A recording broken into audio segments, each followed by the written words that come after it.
Assalamualaikum warahmatullahi wabarakatuh. Salam sejahtera dan salam persaudaraan buat saudaraku semuanya. Semoga kita selalu dalam lindungan Allah Subhanahu wa taala, diberikan kesehatan, umur yang panjang dan murahkan rezekinya. Amin. Amin rabbal alamin. Jumpa lagi saudaraku di channel YouTube Regen TV. Di kesempatan kali ini kita berada di Bukit Tinggi, Provinsi Sumatera Barat, tepatnya di Lubang Jepang. Lubang Jepang ini adalah tempat yang bersejarah. Nanti kita akan bertanya-tanya kepada pengelola Lubang Jepang ini atau ke pemandu Lubang Jepang ini. Apa sih yang terdapat sejarah di Lubang Jepang ini? Ikutin terus channel YouTube Regen TV. Jangan lupa klik, subscribe, like, komen, dan share-nya ya. Oke. Sebelum kita masuk, perkenalkan nama saya Disan Jaya, pemandu lokal Taman Panorama Ngares Sianok dan Lubang Jepang. Dan begitu juga sebelum masuk saya ucapkan Assalamualaikum warahmatullahi wabarakatuh. Dan selamat pagi, selamat berkunjung di Taman Panorama Ngares Sianok dan Lubang Jepang. Nah, abang, kakak sekarang sudah berada di depan Lubang Jepang, posisi kita di depan pintunya. Kalau kita masuk, kita turun dari sini. Turun dari sini Pak ya? Ya, masuk dari sini ya. Turun tangga sampai di sini tangganya ada 132. Habis tangga semuanya datar. Di dalam Lubang Jepang nanti kita bisa melihat 21 terowongan atau kamar. Fungsi dan gunanya oleh Jepang. Yang 6 ini namanya ruang amunisi gudang senjata. Oh, ini gudang senjata? Ya. 2 buah ini ruang makan Romusa. Romusa itu pekerja paksa di zaman Jepang. 1 ruang sidang, 12 kamar tidur barak militernya. Jadi Jepang itu tidur di dalam kamar-kamar ini. Oh gitu. Begitu juga Lubang Jepang dilengkapi ada namanya penjara dapur. Tapi mohon maaf, dapur ini bukan dapur masak. Dapur ini adalah dapur pembantaian atau penyiksaan. Oh, dapur penyiksaan? Ya, jadi kalau ada Romusa, orang tua kita yang lapar dibawa ke dapur, dikira sampai di dapur dikasih makan. Mereka disiksa, dibunuh. Mayat yang sudah, mereka yang sudah mati jadi mayat dibuang di lorong pembuang mayat. Dalam dapur ini ada namanya lubang buang mayat. Jadi dapur ini bukan dapur masak, tapi dapur tipu muslihat. Oh. Untuk pembantaian. Panjang Lubang Jepang 1,5 kilo. Tapi perjalanan kita kalau kita nggak sanggup naik tangga 132, alternatif bisa keluar dari sini. Makan waktu 200 meter, 20 menit, 200 meter sudah keluar. Kalau keluar dari sini, satu pun nggak naik tangga, datar semua. Nah, itulah yang saya jelaskan di Lubang Jepang. Secara rinci saya akan jelaskan di dalam Lubang Jepang. Oke. Sejarahnya yang ada di dalam Lubang Jepang. Oke, ayo saudaraku kita ikutin ke dalam. Oke. Nah, Bang Kakak, Lubang Jepang kita turun tangga ini aslinya dulu kecil, sebesar badan. Oh, sebesar badan? Ini sudah diperbesar tahun 84, diresmikan 11 Maret 86 oleh Bapak Menteri Batasan. Fungsinya oleh Jepang ini lubang pengintaian pesawat musuh. Kalau ada pesawat musuh, Jepang merangkak dari lampu merah naik ke atas, sampai di atas mereka turun merosot karena dulu nggak pakai tangga, seperti perosotan. Oh. Gudang senjata yang pertama. Jadi disinilah Jepang tadi menyimpan senjata. Di sini Pak ya, tempat menyimpan. Asli lubang Jepang dulunya sebelum digali jalan kita seperti inilah. Tingginya cuma 1,5 meter sesuai dengan tentara Jepang. Semua lubang Jepang Bukit Tinggi seperti ini aslinya tingginya. Oh begitu Pak ya. Dan lubang Jepang sebelum disemen, nah inilah aslinya dulu tanah. Ini dia. Nah jadi fungsinya disemen untuk menjaga gempa lah. Nah kalau kita masuk ke ujung sana, lubang Jepang ini saling tembus. Di bawah kota Bukit Tinggi, lubang Jepang ini saling tembus. Bisa tembus di bawah Jam Gadang, Benteng Perdekop Pasar Atas. Panjang 6,5 kilo yang ada di kota Bukit Tinggi. Gudang senjata, ya. Saudaraku. Oke, kita lanjut ke selanjutnya. Kita bunuh diri. Tempat atau istilahnya harakiri. Harakiri. Ya, seandainya Jepang mau ditangkap musuh, Jepang tadi lebih baik mati bunuh diri daripada mati ditangkap musuh, terjun ke jurang sedalam 45 meter. Wow. Ujung sana sudah jurang Ngares Sianok. Karena Jepang tadi lebih baik mati bunuh diri daripada mati ditangkap musuh. Dan ini juga salah satu asli lubang Jepangnya. Ini aslinya Pak ya? Masih asli. Wow. Ya. Oke. Selanjutnya. Ya. Kalau kita masuk tempat yang pendek tadi, belok kiri bisa tembus ke ujung sana. Jadi lubang Jepang 6,5 kilo itu nggak ada yang buntu ya. Semuanya saling tembus. Saling tembus. Yang mana saya udah bilang tadi, Jam Gadang, Benteng Perdekop Pasar Atas itu bisa tembus ke sini, ke lubang Jepang. Oh. Ruang amunisi 3 Pak ya? 3. Yang ini ruang amunisi yang keempat, rencana mau dibikin museum. Oh, rencana mau dibikin museum di sini Pak ya? Gunanya museum untuk menyimpan benda-benda yang pernah ditemukan oleh masyarakat Bukit Tinggi seperti linggis, cangkul, pahat, dan senjata. Nah, benda-benda tadi sekarang masih disimpan di Museum Bungata. Nanti kalau Museum Lubang Jepang aktif, semua yang ditemukan di dalam Lubang Jepang akan dikembalikan disimpan di dalam sini. Nah, itulah fungsinya museum. Oke.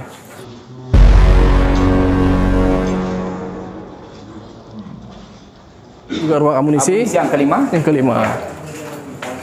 Dan ini ruang amunisi yang terakhir nomor 6 juga mau dibangun museum oleh pemerintah Bukit Tinggi. Oke. Jadi nanti ada 2 museum, ada 2 toilet, ada 2 musola. Iya, iya.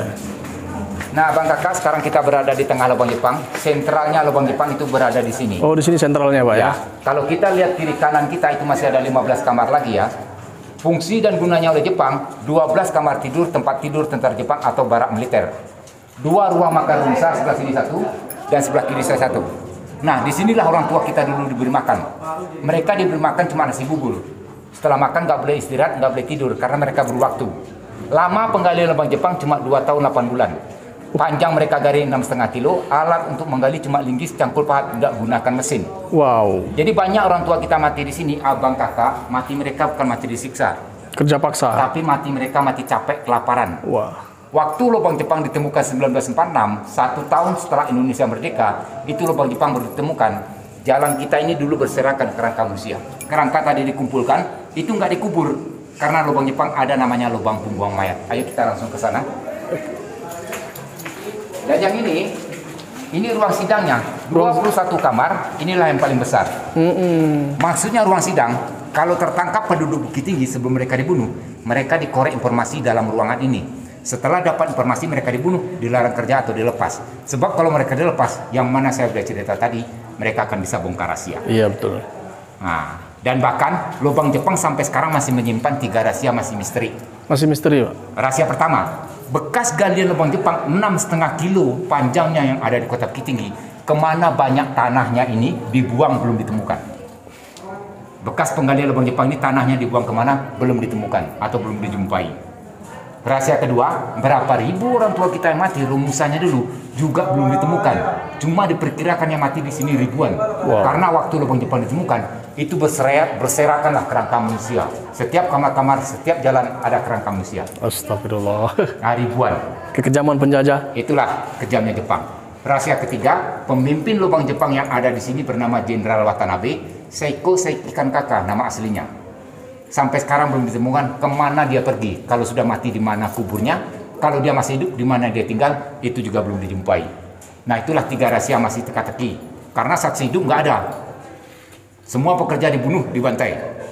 Nah, sebelum Hiroshima Nagasaki dibom, tanggal 9 Agustus, semua pekerja lubang Jepang dibunuh.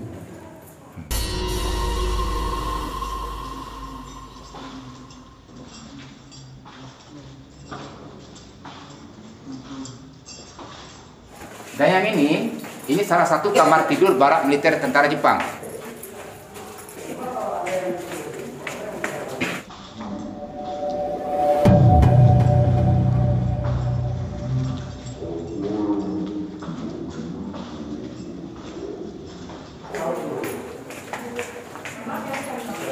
Itu dia yang dapur penjaranya. Oh, ini dapur penjara. Ya, tempat pembantaian penyiksaan di dalam itu.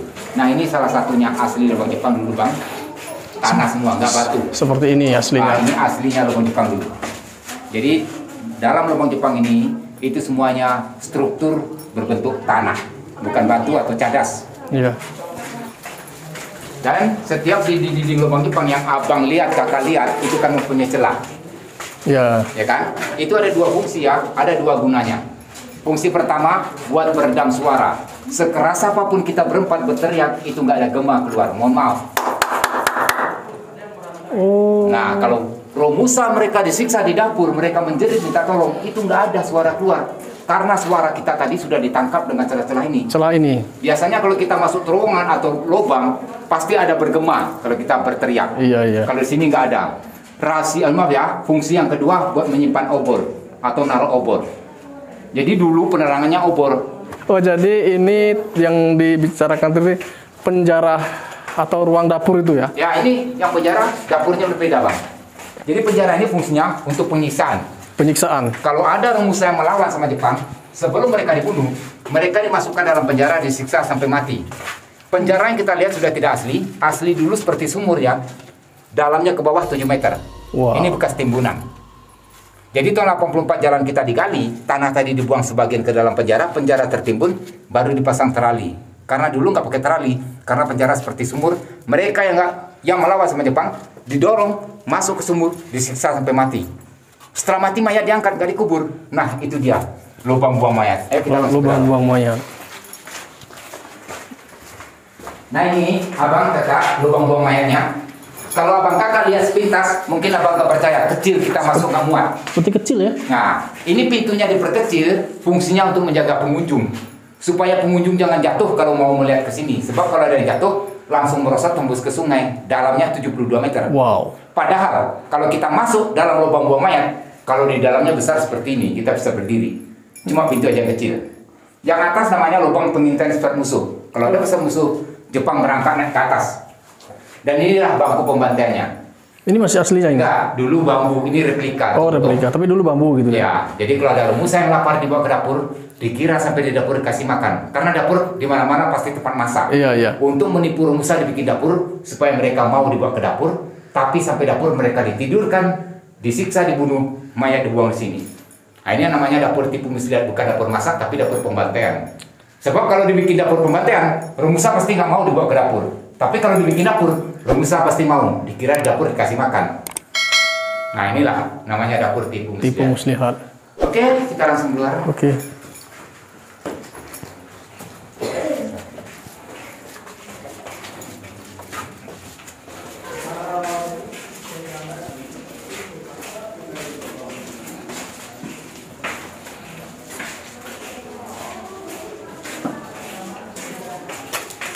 Nah, sebelah kiri kita ini pintu penyergapan ventilasi udara nomor 5. Maksudnya pintu penyergapan. Kalau kita jalan ke ujung sana, lihat ke bawah 4 meter jalan raya. Oh. Kalau ada penduduk Bukit Tinggi jalan di bawah, tampak sama Jepang dari atas, mereka ditangkap, dimasukkan di ruang sidang di Korek Informasi. Setelah itu dibunuh, dilarang kerja atau dilepas. Yang banyak mereka tangkap sini adalah pedagang. Pedagang. Hasil dagangannya dirampas untuk makan sehari-hari Romusa. Jadi Jepang di sini nggak masak, mereka makan dengan hasil rampasan. Kalau mereka berhasil merampas hasil makanan, Romusa boleh makan. Tapi kalau nggak berhasil, ya Romusa terpaksa puasa. Nah, oke, ya.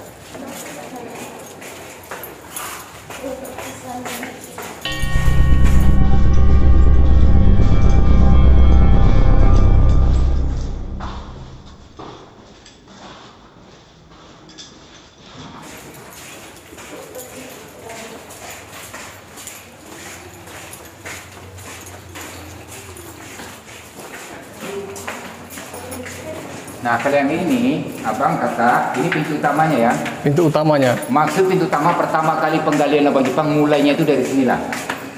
Memudahkan penggalian sama datar dengan jalan raya. Iya. Nah, itu jalan raya. Jadi memudahkan penggalian karena lubang Jepang ini sama datar dengan jalan raya. Dan yang ujung sana itu tembus ke Jam Gadang. Oh, itu Jam Gadang. Pasar atas, Kota Bukit Tinggi bisa keluar dari sana. Tapi kalau kita masuk masih merangkak karena situ belum direnovasi sebagai objek wisata. Oke, saudaraku, itulah tadi sejarah lubang Jepang yang ada di Bukit Tinggi. Jangan lupa dukung terus Pak channel YouTube Regen TV dengan mengklik subscribe, like, komen, dan share. Terima kasih Pak atas informasi-informasinya. Ya, mari Bang. Ya. Dah.